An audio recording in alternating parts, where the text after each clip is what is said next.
a great day in SimWorld, everybody. Good morning, and welcome to an audio-only version of SimWorld today.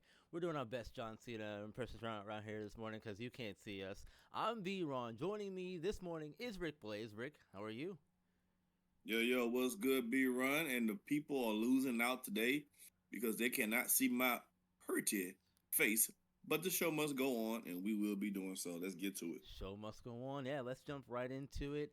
First topic of the day. Here we go. We're talking a lot of SimWorld U because we're getting into the nitty-gritty of conference play, and Memphis is a surprise out there in the American right now, and they've got the nation on notice too, I would say, in some regards here, Rick. They're looking pretty good on top of the American right now. But the question is, how serious is Memphis? How serious is Memphis? How serious should we take the Tigers, in your opinion? I think if we're talking in the American Conference, I think they have. I think it's theirs to lose at this point. If we're talking in that conference, it is theirs to lose at this point. They're 5-1 in the conference. Princeton, the magic fairy dust that Princeton was covered in, has seemed to have fallen off, and they're falling back to earth. So they're losing it late. So in the American Conference, it is Memphis's to lose. Like, it's theirs. They haven't wrapped up unless they just blunder. As far as winning a championship, though, I think y'all need to pump. I think everybody need to pump their brakes. They're ranked number 6 right now in the SP25, which is fantastic. But there's tiers to winnings. There's tiers to teams. I think the top tier teams right now in college basketball is your Alabamas, your Kentuckys, your Dukes. When I look at those three teams, Memphis doesn't come into mind in that conversation. So I think those teams are your tier A's, and Memphis will fall somewhere within the tier B of that level. So they're good, but they're not championship good, in my opinion. Yeah, no, I agree with you. I think that they are serious enough to win the American Conference, both the regular season and the potential championship game that they'll play in if they get to that point as well. But I don't think they are serious enough to win Hoops Area. Do you think that they're good enough to maybe get to the Sweet 16 round of Hoops Area? But I don't think I don't think they'll win the whole thing. I don't think they'll win the whole thing. And Yeah. I don't think they'll win the whole thing. I think it's going to depend on matchups for them. Mm-hmm. They get a good matchup. I can see them in Sweet 16. I don't see them getting past Sweet 16. Yeah. That's but I can ceiling. see them in yeah. I think that's the I agree. Yeah, because I mean, look, I like what they have, and the good thing about this too is, especially when we talk about college basketball, Rick, is a lot of these teams are trying to get themselves in good position to attract recruits too. So a team like Memphis, they have the year that they're having so far. We mentioned their conference record. They're top in the SP top 25. So they've got a lot of things going good for them right now that could make them look attractive to potential recruits as well. They still have Kenneth Klum, Lestarius Outlaw, and KB Mack, who are also all really good for them, and in some spots Darian Banks as well. They've got the top two. They're top 10 in offense points per game in the nation. They're number 2 in the nation points per game, but their defense is not great, as we all know. 66.7 points per game. That's 74th in the nation. That's my concerns for Memphis in the grand scheme of things. Right, exactly. Again, I think they're a really good team. I think they're in the second tier of good teams, and Sweet 16 seems like a fair ceiling for me. I just don't see them as national champs for sure. Yeah, exactly. Speaking of great teams and all that stuff, UCLA in the Pac-12, they are also doing their thing in the Pac-12, leading their conference as well. They are getting a run for the money over there with some of the other teams in the conference as well, starting to creep up on them. California right behind them at 5-2 in the conference. UCLA 6-1 right now in the conference. But and really the same question for UCLA, but maybe a little bit worded a little bit differently for them. Their dominance in the Pac-12, is that a sign of them being a great, good team? or is the conference around them just bad?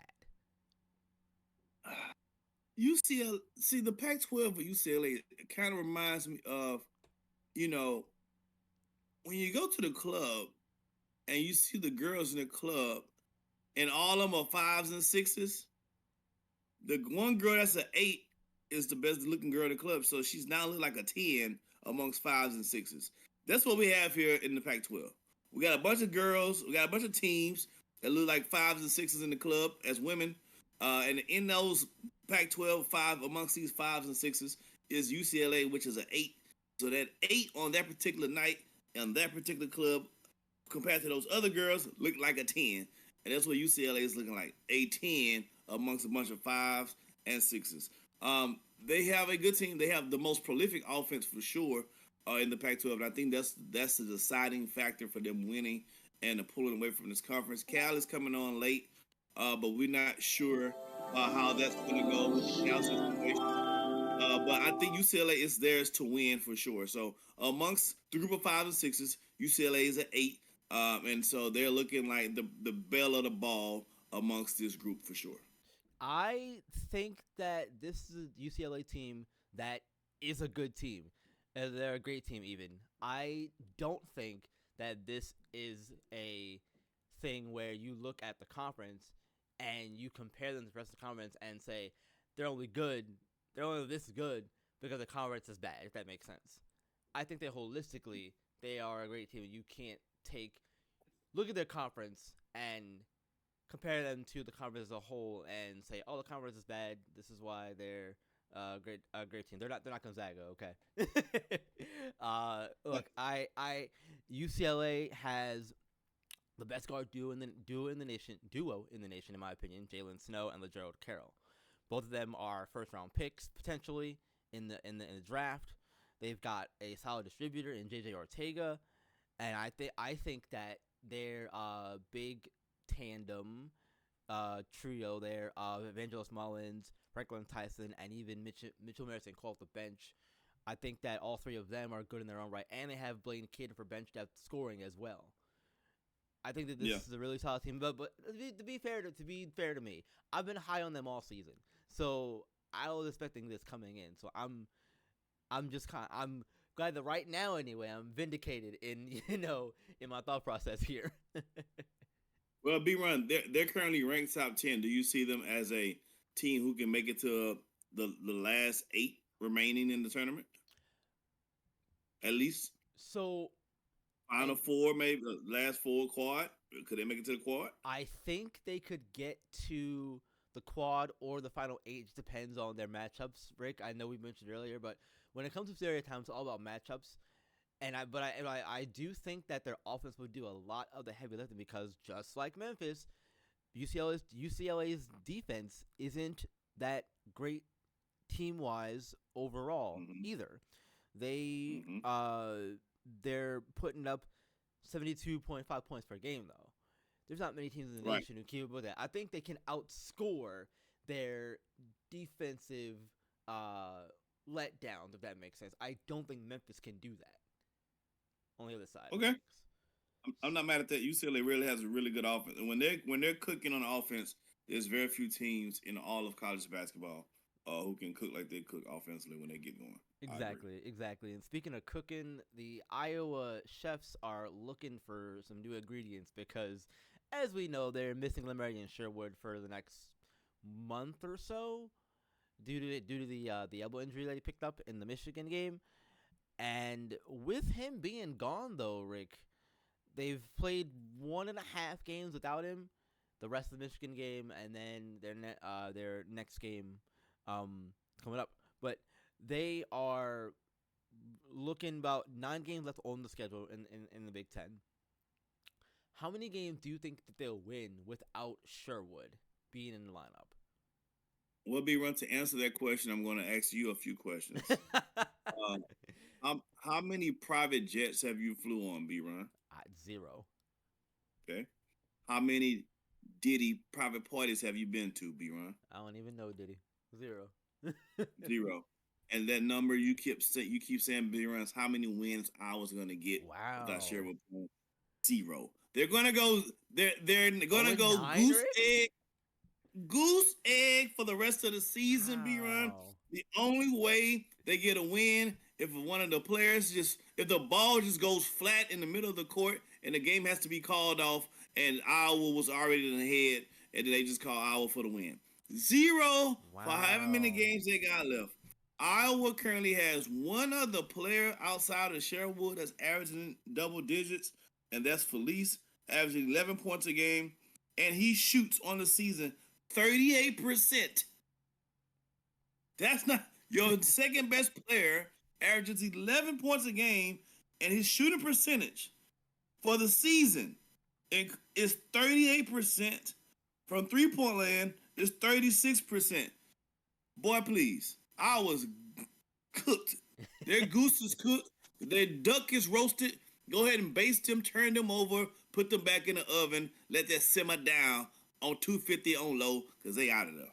So I'm gonna be a little more optimistic than you are, but that's just my nature, unfortunately. Here, uh, I'm gonna give them 5 wins, but the win, Right. but the wins. Okay, hear me out though. Hear me out though. The wins that they'll get, I'm looking at teams who don't have really dominant bigs like they do for Iowa.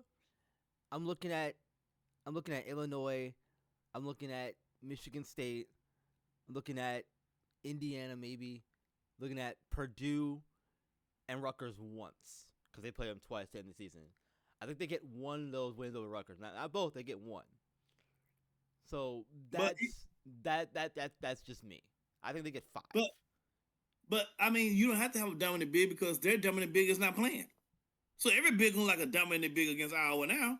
I tell you what, if I'm Syracuse, I'm trying to pencil my name in to play Iowa right now so I can give me a win on the season. Like, if I'm Syracuse, I'm like, yo, can I trade in? Can I go ahead and trade schedule with somebody? Can I switch a game? Let me get Iowa right now so we can get us one dub for the season because they are right for the picking. Just go ahead and pick them. They're done. I'll tell you what the only win that I'm not sold on my list here is it is Michigan State because they have Malcolm Chamberlain in the paint. I really like what he can do in the paint. So that's the only win that I'm not really too sold on, and also Indiana. So between 3 and 5, I'll bring it back You, down. I'll say between 3 and 5. you're a better man than me. I say 0. Well, look, Goose egg. Goose egg. Well, look, Rick. Thank you for joining me on this audio-only edition of SimWorld today. Really appreciate you. I'll be here in the host chair for Marsh taking over while he's away, dealing with a man about a dog and all that stuff. Anyway, you guys, thank you for tuning in. We really appreciate you. Don't forget to like the video, subscribe to the channel so you can get notified all of our videos, shows, streams, games go live for you all. Hopefully we're back to more basketball action here, more SimWorld today, back on camera here soon perhaps. But until then, you guys, remember, SimWorld's the only place you can see the game, be the game. We'll see you tomorrow. Yes, sir.